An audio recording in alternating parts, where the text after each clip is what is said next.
of diseases. So it's better to communicate clearly. That is the summary of last week. Half an hour went for last week. Now we'll come to this week. This week, we'll come to more examples of denying responsibility, demand, and deserve. Anything that you can think of communication from our end, where you say, we are denying our responsibility. Can you come up with examples? Maybe you define for some, maybe the younger, what denying responsibility means. Mataji, like before denying responsibility, a small question like, uh, why should we show ourselves strong or weak as perspective of emotions? Like some people try to show themselves that they're emotionally very strong, or some people try to show themselves very weak to gain attention or something. Why is that even required in the first place? We can just be neutral and express emotions or accept emotions the way it is. Like if we are angry, we are angry. If we are sad, we are sad. Like we try to do things like if we are angry, we try to calm, like suppress the anger. If we are sad, we try to become happy. Or if we are happy, we try to become even more happy or some. Like why it can't be like flowing water, or we just can't take it as it is or express as it is and take it as it is. Good question.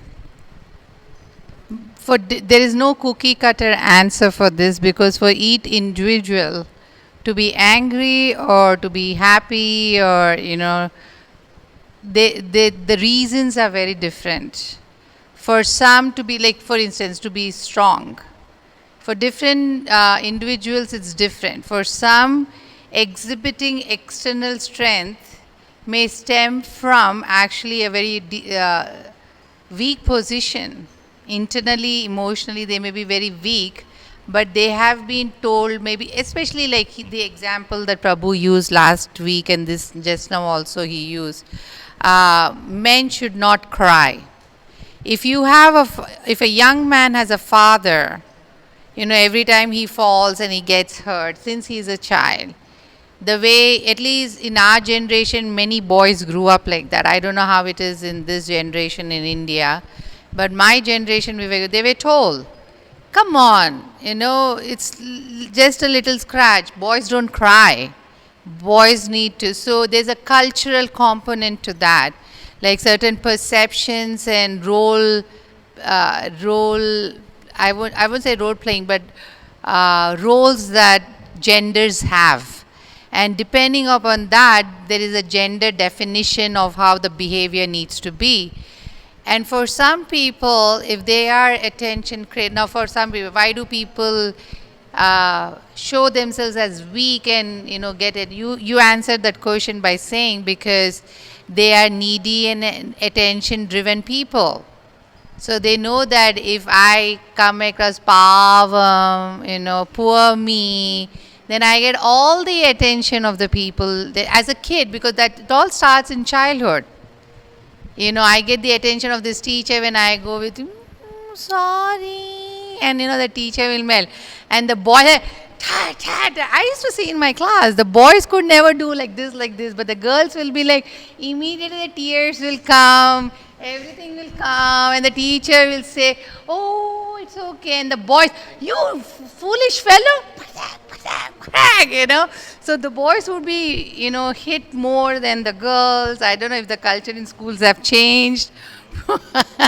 So things like that. So for every different person, it's a different reason. Now coming to this, what you're saying is why people cannot be real and wholesome in expression of their emotions.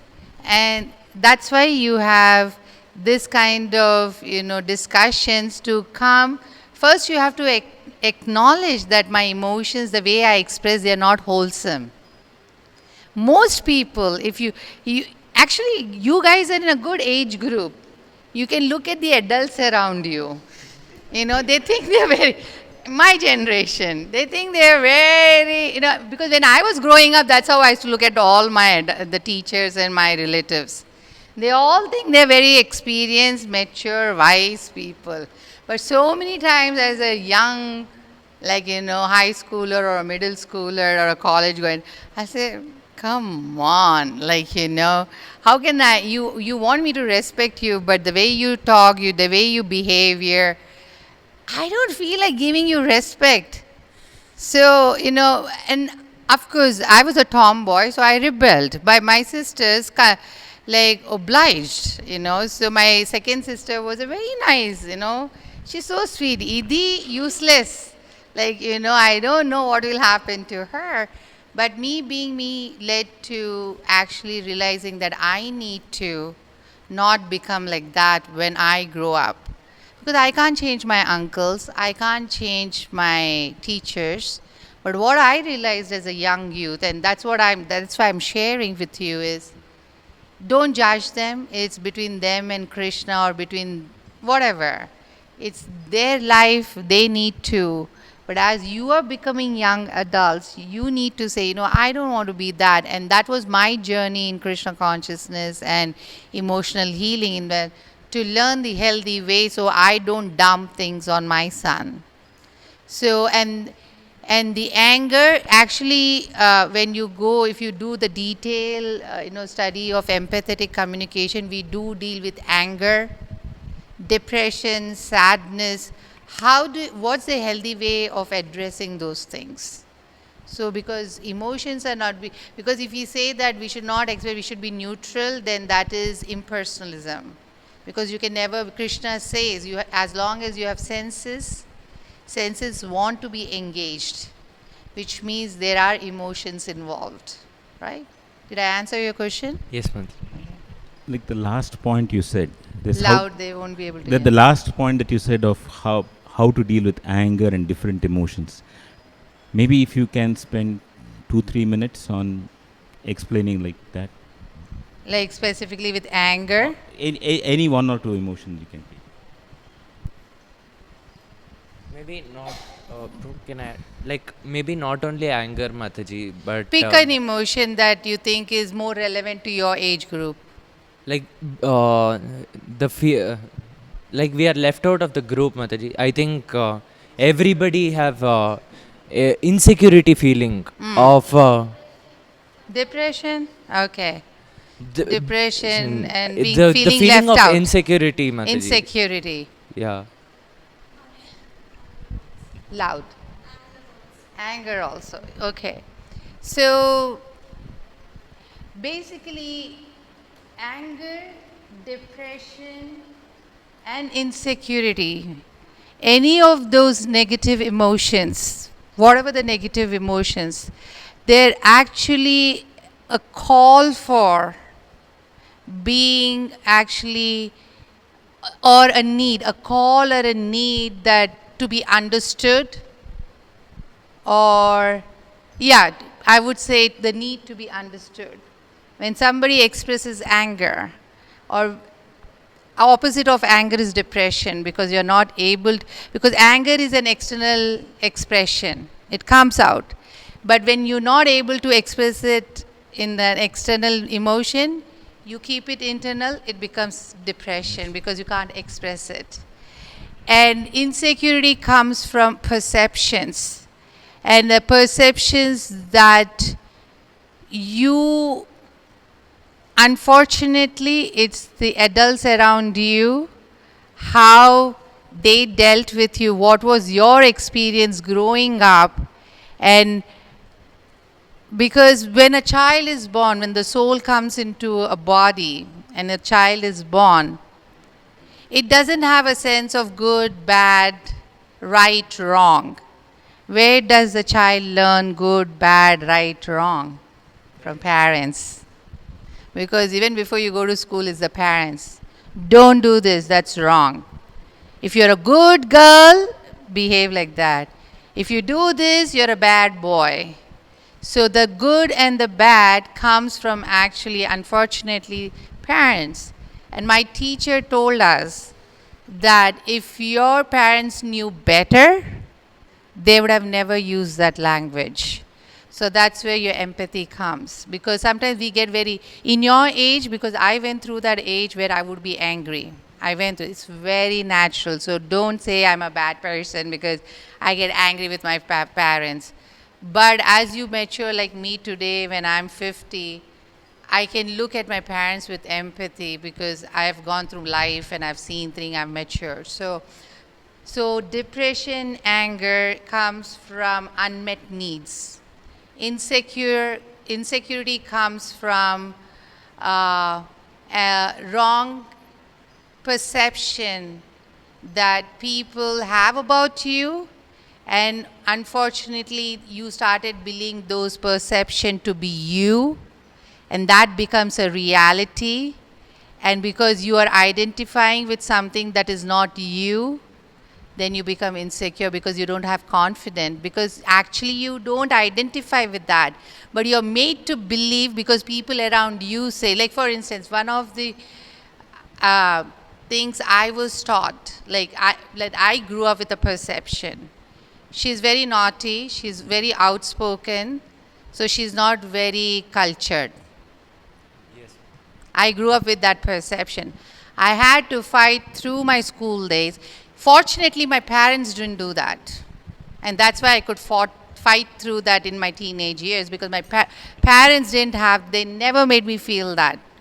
Because you're a girl, you are supposed to behave in this way.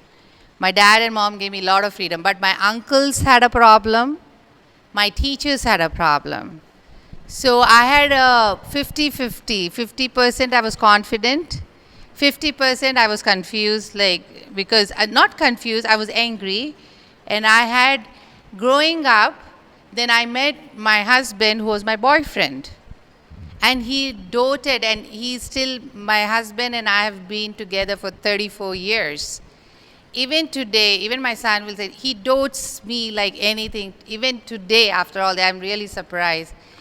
And for longest time, I would ask him, what do you see in me that you love me so much? Because I didn't realize when I was a teenager and when I was young, 20-year-old, that how my relatives and my teachers' perception did create an insecurity about me, as if a part of me is not good, because they didn't accept me for who I am, because I had to live up to their expectation.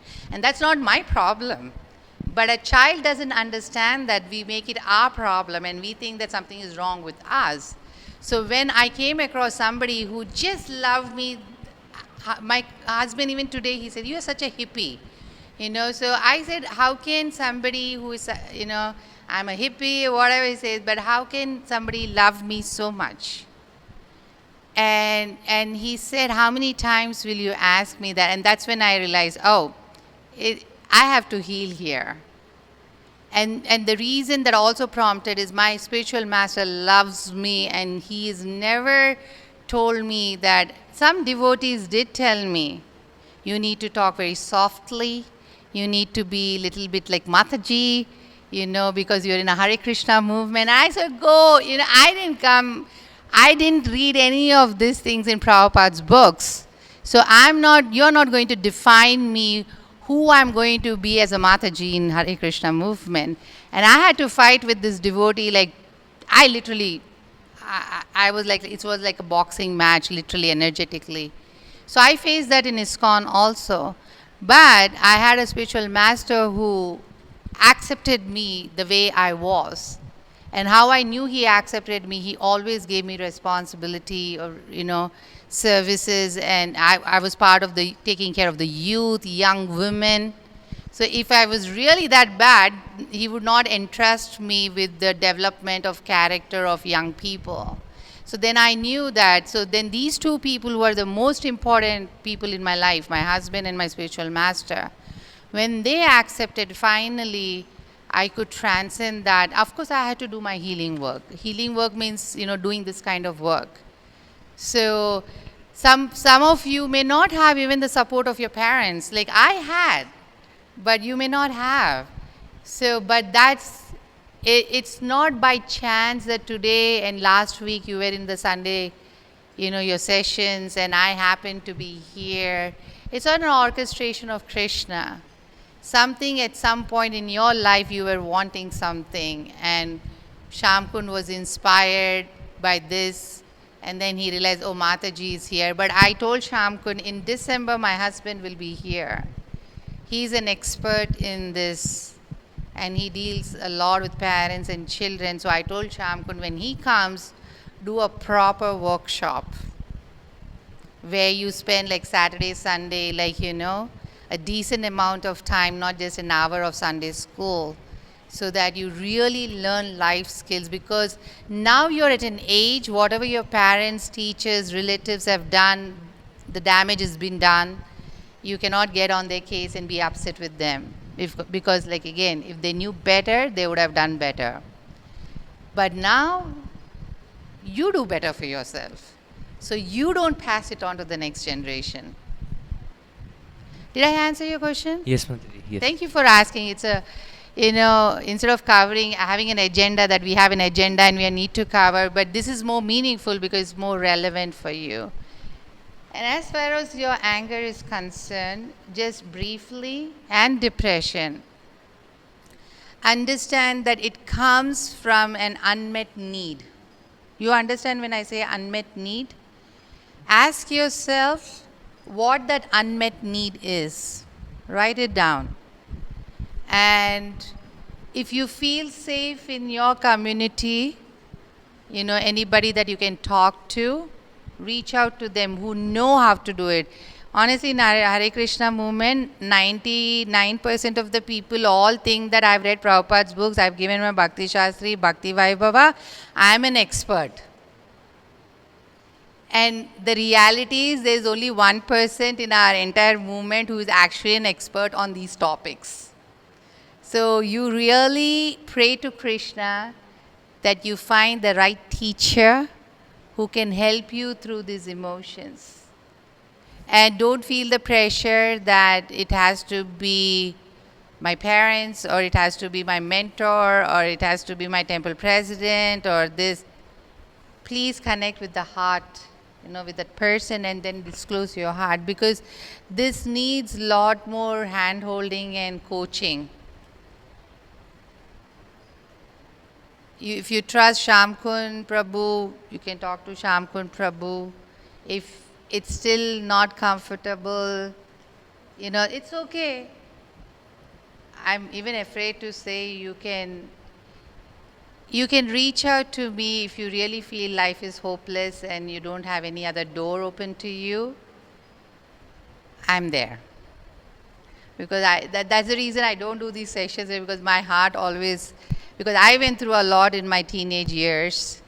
A part of it I had to deal alone, but Krishna sent me some beautiful, that's how I came to Krishna consciousness. And ever since that, Krishna always orchestrated some very beautiful teachers in my life. So the way I express my gratitude is to make myself available.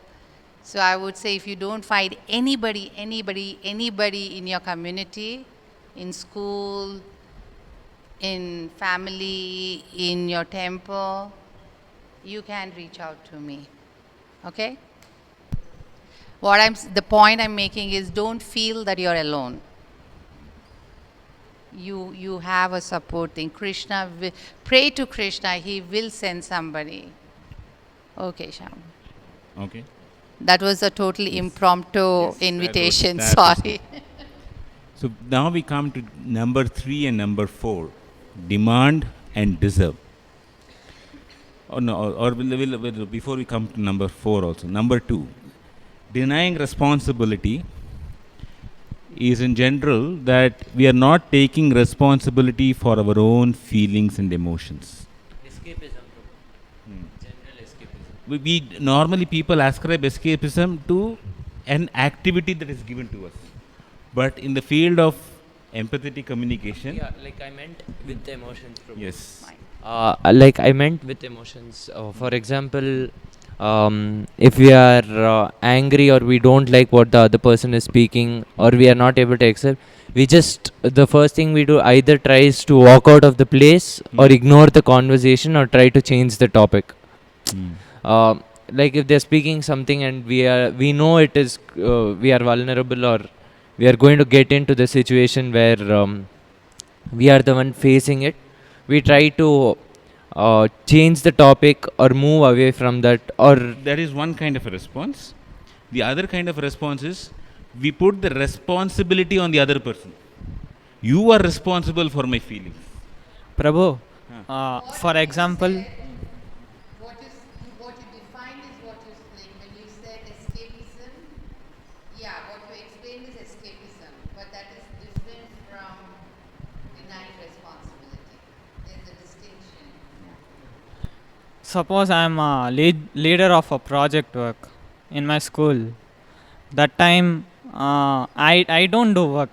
I give my work to other person only. No, no, no. Continue. He is on the track. Huh. Continue. Okay. Then, And if the project fails, then if the project fails, then it's on the team members only, not on me. that is denying responsibility. Exactly. That is not me, but example. So when somebody superior to you, your supervisor says, "Why did the project fail?" It was actually because you didn't do your part. But you will say, "It is not my fault. It is my team members. They didn't listen to me." That is denying responsibility. So now you get the difference between escapism and denying responsibility. Very good example. I have a question, Mataji. Now, let's say somebody comes and tells us, it can be any situation. So, that time, let's say I am not responsible to it and just stay away from that, or how do we console them, or what is the right way to tell them? Yeah. So, then what do you do in such a case? Basically, they are holding you responsible. Now, for example, if somebody is going to come and approach me, there's a sense of connection between the both of us. So you can't just directly say I'm not responsible for you, or I don't want to take the responsibility. So what is the right thing to be done that time? Responsibility of what? Their That's not clear. situation.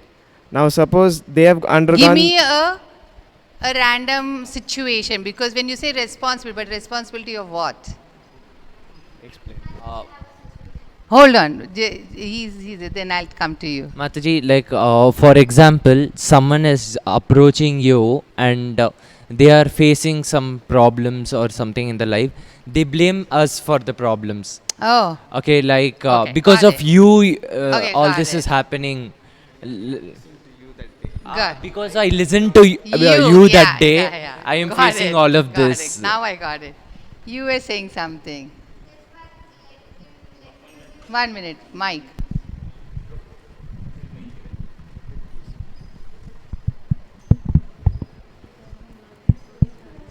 No, no, it won't. It's for recording. So, Mataji, like in school, they will assign tasks to us, and like my friends sometimes they will. My friends sometimes, like if they are ill or if they have some other task, they will take help from us, and slowly they will just move away from that work, and they give us the responsibility, and we just keep doing it because we like that work which teacher didn't give us. And once if sometimes the work like fails or we didn't do it correctly, so teacher first blames the person who is responsible for it, and they say that they gave the responsibility to us. So what should we do? Like, should we take all the responsibility on us or simply blame them for giving the responsibility? No blaming. Okay, I'll come back to your good scenario. I'll come back to you. So we'll go with scenario 1 and then we'll address scenario 2. So scenario 1 is for those who are, oh, it got recorded. So then I would say, that's interesting. That you feel that something that I did or I didn't do, because of that this failed. So can you help me understand in what way you felt that I did something that contributed to the failure of this project? Ask the best way to actually not get into like have a very like open discussion or conversation where there are no emotions acting up is asking questions. And that is part of empathetic communication. You listen and you say, reflective question. What I'm hearing from you is da da da da da, and so I'm responsible. Yeah. So you can say, but can you please elaborate a little bit more so I can understand you better? What did I do or say that made you feel that I'm responsible for this? But you know what? That day you said that, you gave me this suggestion like this. You told me, do this, do this, do this, do this, and I followed. And it totally bombed, it's your responsibility. Then you said, did I tell you? Or did I suggest to you, or I was just commenting? So you also have to learn when you're talking, don't advise. So did I advise you, or I was just giving an opinion? And then he said, I'm not sure. Or he'll say, I thought you were. So I said, oh, you thought I advised you, but what words did I use that made you think that I'm advising you? Because there's a difference between my opinion, advice. Because advice means there's an expectation that you'll follow. Opinion is everybody has an opinion. It's up to you. You like the opinion, you accept it. You don't like it, so you question. So that's the reason whenever you get into conversation where you're getting triggered by your emotions, you can never have a calm like this kind of, because you then can't hear what the other person is saying. You get into your own head and you have an agenda. I have to show this person that I am not responsible. So things don't work. And it takes a lot of practice. It took me 15 years to get there. But but lot of practice. Sometimes initially I failed a lot, then I'll go back to my teacher. So I would go role playing with her then. Then we'll go through the whole thing and then she'll show me. Because she's an expert, then I would have said it like this, Himangi. Oh, got it. So next time I got a little better, next time it got better. So don't expect that next tomorrow you will be good, but this is how it is. So when you're getting triggered, like you're really irritated with this guy, now you're very angry, that how the hell is he holding me responsible for he not understanding the situation properly, not hearing properly, and then not executing properly. And then he needs to blame me. So you tell in your mind your anger, I will address you later. Not right now, because you're too distracting. So just talking like that helps. So you know that you're angry, but this is not the time to address your anger. Then you patiently hear whatever he says, you counter question. Really, you felt I advised. So what word did I use that you felt I advised you? I don't know. Then you can say, if you don't know, I can say, because I remember that conversation very well. I suggested, and this was my language, or this were the words I used. So I didn't advise. And after that, you had to say what you had to say. You don't need to own it. You don't need to absorb it. And then you can say, you know what? I know you're very disturbed about it. Maybe we can revisit this topic little later, because you don't need to 2 hours. If that fellow keeps on going, you don't need to sit there 2 hours listening to him.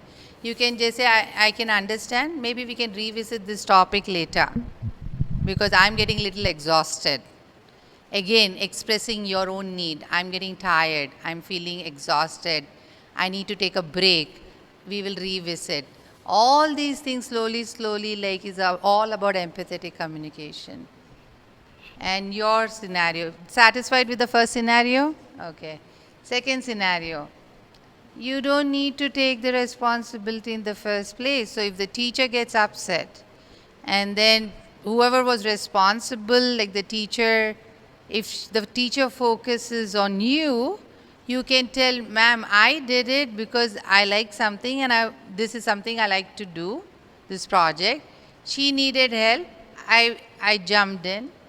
But then she didn't do her part, but I did it. But in what way, I will be held responsible for that. But a child, understand the dynamic between a student and a teacher is that of a power, and it is not equal power. The teacher has more power, the child is powerless. The dynamic between a child and the parent, again, it's not equal power. Parents have the power, child is powerless. So don't try to, and that's the advice for all of you. If you try to do the power dynamics with your parents, especially when we'll come to the point of rebelling, it's not going to work, because there is the power dynamics is, it's how it is. So don't try to get it the power thing with the teachers or the parents. You have to learn the right way of communicating. Because if you use power, you're going to lose. Because they'll say, shut up. That's it. One shut up, and the teacher will say, you have nothing to say. But people like me, we were shut up, and then we still spoke, and then we were always way to. Huh? Our conversation start from there. Once the word shut up. You know, I was shut up a lot in school. I really love my father and mother so much now. When I was growing up, I had my own issues with them. My teachers used to tell, shut up. And then I will tell, why should I shut up? You prove to me that I'm wrong. I know I am right. You're back answering your teacher. Go to the principal's room and stand out to the principal. So sometimes the teachers would take me to the principal. The principal will also say, shut up. I will say, why I should shut up? I will still fight. And then they will make me stand right in the middle of the school on the pillar, like, one whole period. So the whole school can see, this is what happens to students who are defiant, who are not good, they're bad girls. I used to be very famous in my school, but fortunately, my logic, even when I was young, if I was really that bad and defiant and disrespectful, how come my teachers and principal never called my father for parent-teacher meeting to complain how bad your daughter is? Not 1 year my father, in those days it was not mandatory. But not either the teachers will call the parents because they have to give feedback, or some students whose children who are very good in school, their parents like to come and hear how good their children are. So those two kinds of parents only used to come for parent day. Parents like my father, if they have a problem, they will let me know, I'll go. Otherwise, I will not go. I'll not waste my time. So my father never went for any parent-teacher meetings. And so I said, see, they don't have the guts to call my father because energetically they also know I'm right. But they always use the power dynamics with me. Please don't follow my example, because you have to have a cool dad like my dad, who was totally fine with me being nonsense in school. So, but I'm giving a real example, because they'll say shut up. Okay, go ahead. We have few more minutes. What happens if we go overboard with our session? They'll go hungry. Oh. What if we give them if it is interesting and you still want, what if they have a choice of getting their plate and sitting here and eating? The typical thing is this session is supposed to go on till Gopi Geet. So Gopi Geet, somewhere around 9:45 to 10:05 it starts. Somewhere in that Okay, time frame. so I forget that you have Gopi Geet. Okay. We have to bow down to whatever Krishna's will is. And one last, the point number 3, demand. Maybe we'll not go through deserve. It's a bigger topic, but the demand thing. The demanding thing is, if others don't comply, they are going to be punished or blamed somehow. And the problem with the demand language here, when we speak in a demanding tone, is it removes the joy from our activity. When we tell somebody in a demanding tone, it removes joy. It eliminates the sense of voluntariness, wanting to do it. And it becomes more as a chore that needs to be done. Some cases, or maybe even a good majority of the cases, whatever other person is demanding may align to us. Or If we really have a good relationship with that person, when the moment the person demands, we feel he likes it. I have so much gratitude to him that I want to do something. At least now he has expressed clearly what he wants, and I am so grateful I can do exactly what he or she wants. There is this positive side of demand, but there is also the negative side of demand. And usually, what happens is we have typically not invested that much in a relationship to have that positive kind, typically. And we are also not such an elevated, pure person that we are not asking from a sense of wanting to fulfill our personal needs or the needs of our physical nature. Somewhere our inner needs come outside, but it is only very exclusive acharyas who don't look at their needs. They look at this person needs this. So I am asking you, can you do this so that it is helpful for you? So when it comes from them, probably nice. But who are those? Tomorrow I can advertise myself as an acharya. I can also tell you all those things, right? So this is where I would like to ask you: have you ever felt stifled in a demanding language? And Mataji. Before you ask that question, give them a clear, like, when somebody demands, you will experience anger, the emotion of anger and frustration. Then you know it's a demand. The moment because somebody may say, can I request you something? And they will request you, but if you are experiencing anger and frustration, then you know it's a demand, it's not a request. A request, when somebody makes a request and there is a expression or you're feeling the joy, yeah, I would like to, then it is a request, it's not a demand. So watch what you're feeling, then you'll know the distinction between the demand and the request. Okay, go ahead. So elaborating what Mataji said, one of the things we demand, if the internal response that comes up is, I won't do it. Who are you to tell me? So that is that anger part which Mataji was talking. Then there is the other part, which is we feel guilty. So guilt is one part of it. When he is asking me, I don't have the qualification to do it. How can I do it? And the demand can also be put like the other person can also demand in such a way. Can you not even do this much? I mean, there are different ways of demanding. I mean, forget others asking. We ourselves are guilty of such things. Can you not even do this much? Is this tough for you to do? Can you not wake up in the morning and chant at 4 o'clock in the morning? I chant at 2 o'clock, start at 2 o'clock. I'm only asking you to chant at 4 o'clock. That's all. When there is a fear of punishment, shame, guilt, all those are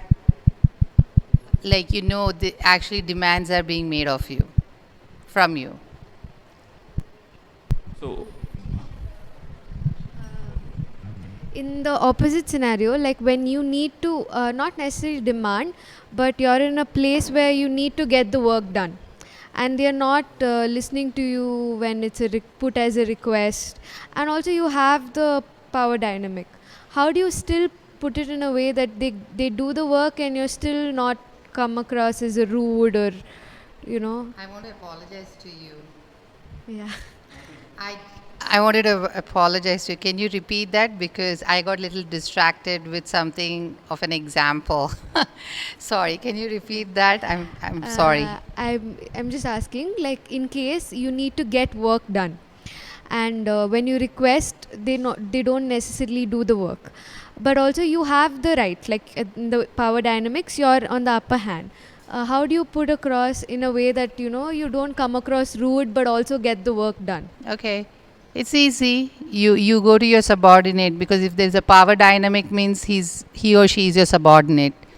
So you just go and ask, I have this thing need to be done. Maybe it's a last minute thing, but it needs to be done. It's not that, whatever circumstances. You can go and tell, I have this thing need to be done. It will be real anxiety. So you express what you are going through. I'm going through a lot of anxiety because this project, there's this last minute deadline, and we need to meet, and I need your support. There's a difference between you're my subordinate, I have this deadline to do, so you need to step in also. Then that's the demand. But you'll say, I'm in anxiety that I won't be able to meet the deadline. I need your help. support. I need your help. Do you think you can spare an hour or two?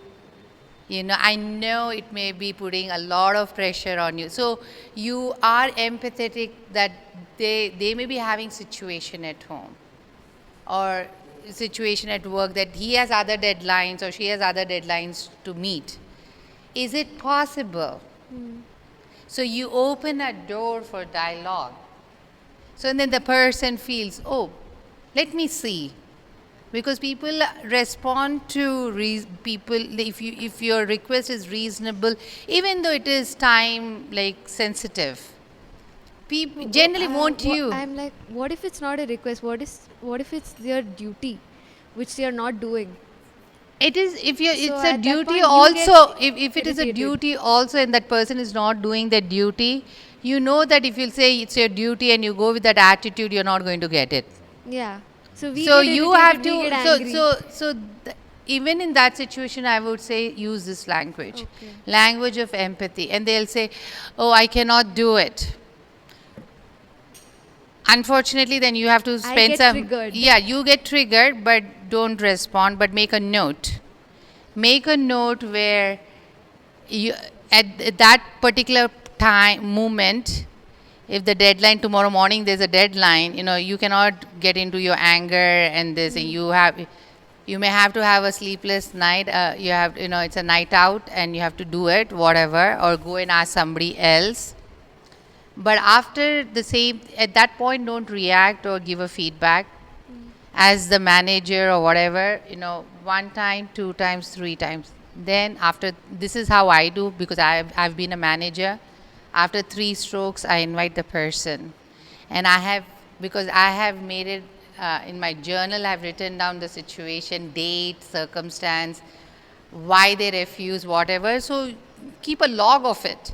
Then go back and say, you know what, as your, supervisor or whatever, I've noticed 3 times it has happened.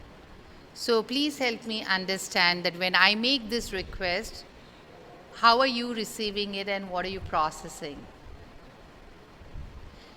Again, it's not about mine. You're trying to understand, okay, what's limiting this person?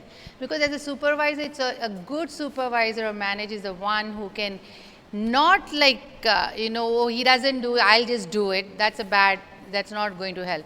A supervisor or a superior is one who can help the other person grow without making that person feel defensive or guilty or shaming or anything. And in spite of that, it doesn't work, then the third time you can tell, you know what, I tried this with you, I tried this with you, I tried this with you. I think it's really very difficult for me to work with you. Then you can get heavy because you exhausted all your options. Then you need to have a very straight, like a manager. That's it. But you have given that person ample opportunity to. Is that helpful? Yes. I'll tell you typically in ISKCON how it happens. I have been at the receiving end, and that's why I'm very cautious, especially like for instance, I'm visiting Bangalore. And I'm visiting Bangalore because she's my physical therapist and I have some back and hip issues. So every now and then it gets triggered pretty badly. Then I have to come here for a month and she works on me. And then I have my own business in America. And April is the month when it's a slow period for my business. So it is a very good time for me to come to Bangalore because, there's not so much pressure at work. And because I'm their mentor, I'm their senior god brother, sister, their spiritual master has told me that, blah, blah, blah, blah, they have received some instructions. So now I'll make a phone call to them and I say, I'm thinking of buying my ticket from this time to this time. And because my back is really hurting, my hip is really hurting, and Vinodini, without you, like, blah, blah, blah, blah, blah, blah, blah, I'll give it. Poor Vinodini will think, oh, Mataji has done so much for me. But Vinodini has to go to Ayodhya. Then Vinodini has Madhav Priya's final exam to manage. And then Vinodini has, what is her name?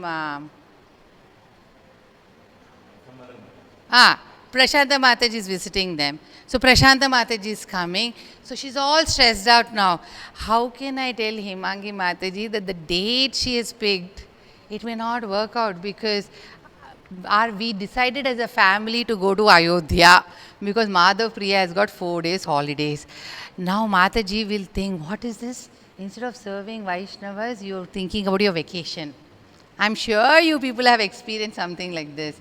So now how can I tell a senior Vaishnava? And that was Mataji is coming from America. How can I tell Mataji, So as a family, they will say, okay, let's cancel Ayodhya.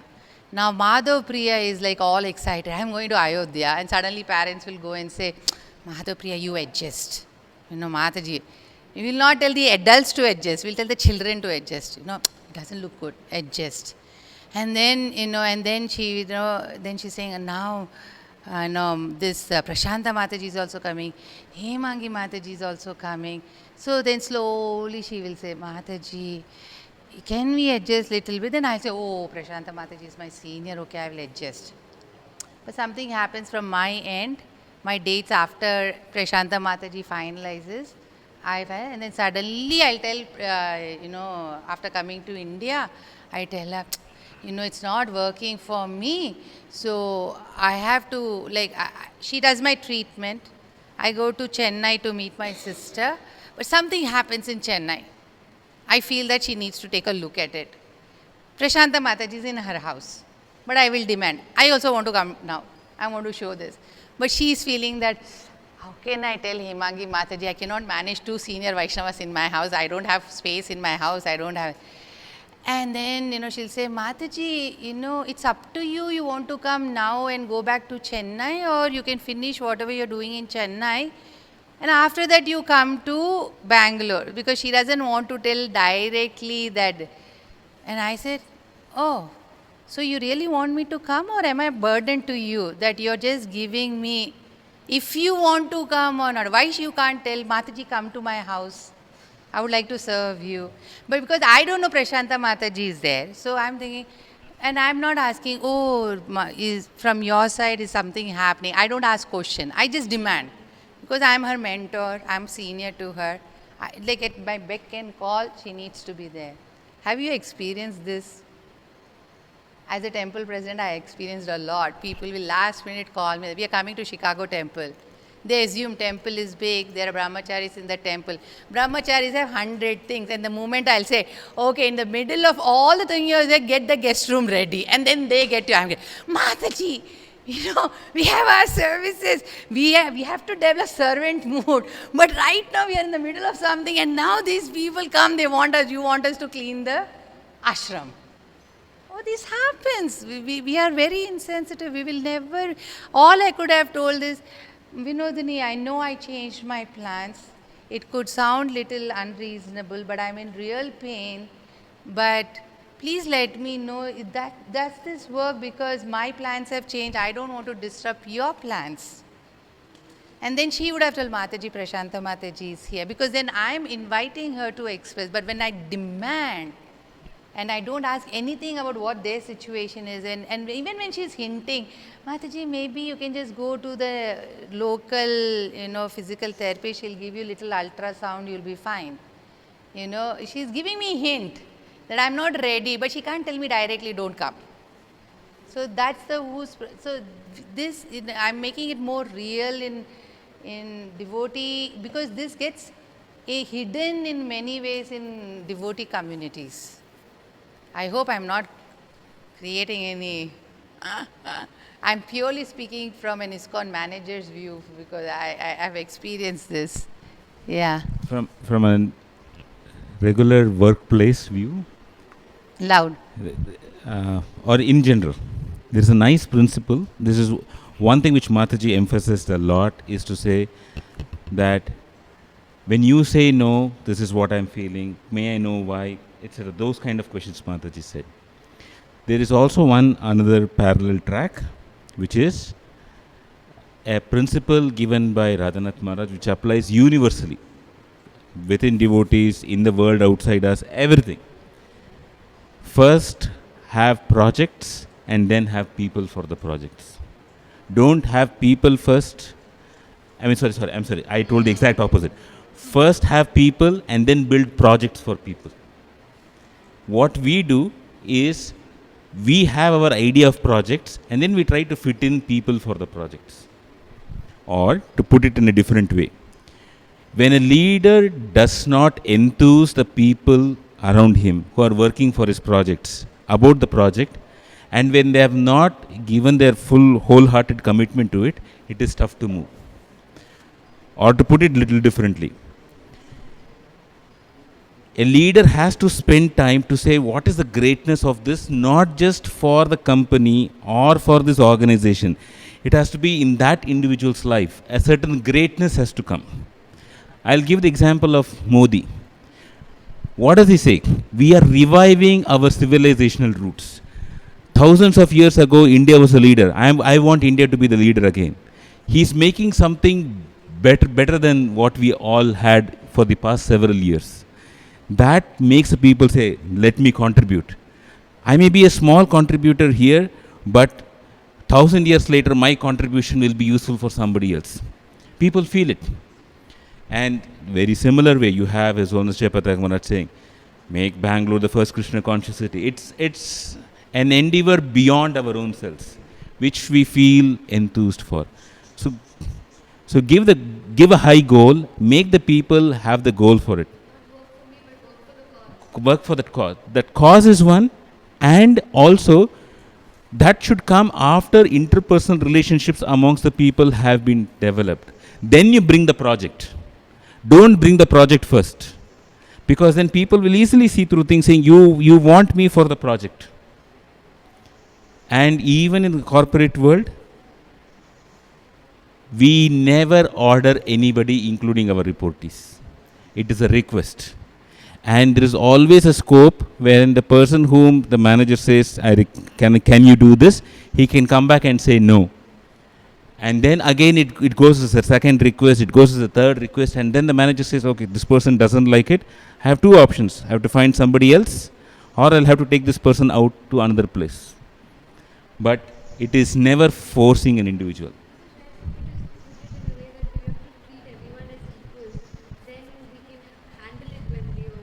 Right. Yes. Yes. But there is one thing that we'll have to consider. One place at some point in time we may have to be superior. It is in terms of the vision. Others may not have the completeness of the vision. So then people, whenever I speak of a vision, I'll be able to articulate maybe 10, 20 or some fraction of the percentage of the vision. Definitely we cannot articulate the vision completely. And so people will start assuming based on the 50% of whatever they understood, they will assume some things. So we'll have to get back to correcting, saying, hey, that's your understanding, but maybe I missed telling this, or I was not clear in telling it. This is the complete vision. We should not let them hijack the vision. That is there. We're done. We have 9:56. We'll pause for now. One quick thing before you leave the room. To do all these things, and this is sometimes maybe for your generation, but when I speak to the adult audience, it's very hard for them. First, learn how you can take care of yourself and your need, and it is not selfishness. Like the example that you gave as a manager, right? Like you're somebody who's in a superior position and how to make a subordinate work. To do all that, what we discussed, first you have to be very aware of your needs, and you have addressed your needs, and you have gone through your own work. Then it will be very easy for you to help other people elevate. So generally devotees abandon their own emotions, feelings, everything, and they try to be, serving or helping others. That doesn't work. So I think I would definitely encourage you all to, slowly work towards, how do you address your own needs and your emotions and feelings. So then when you become wholesome, you can be there for others. Okay. Was this helpful? We didn't cover much. I won't be there next week. I'm leaving this Wednesday, but it was really nice meeting all of you. I would definitely, I'm hoping, December, it will be your vacation time. If there's proper planning, my husband is very good because he does this as profession and also with devotees. So I would definitely encourage Sham Kund Prabhu to do something with him. Is it summer break for all of you right now? No. The- no. Okay, because I'm a very impromptu person. We can do brainstorming, not right now. You can text him. Tuesday evening, because you work from home, right? Shamkun? Tuesday evening, if you really, because we didn't cover certain certain main topics on this today's thing. If you really find this to be beneficial, don't say yes, because either of us will not feel heartbroken if you'll say Tuesday doesn't work. But tomorrow I'm busy, he's busy, but Tuesday evening and at a time, if you guys still want to continue on this topic and wrap up with this topic, we can meet. But if you say, it's not going to work, it's fine. I'm just opening that option.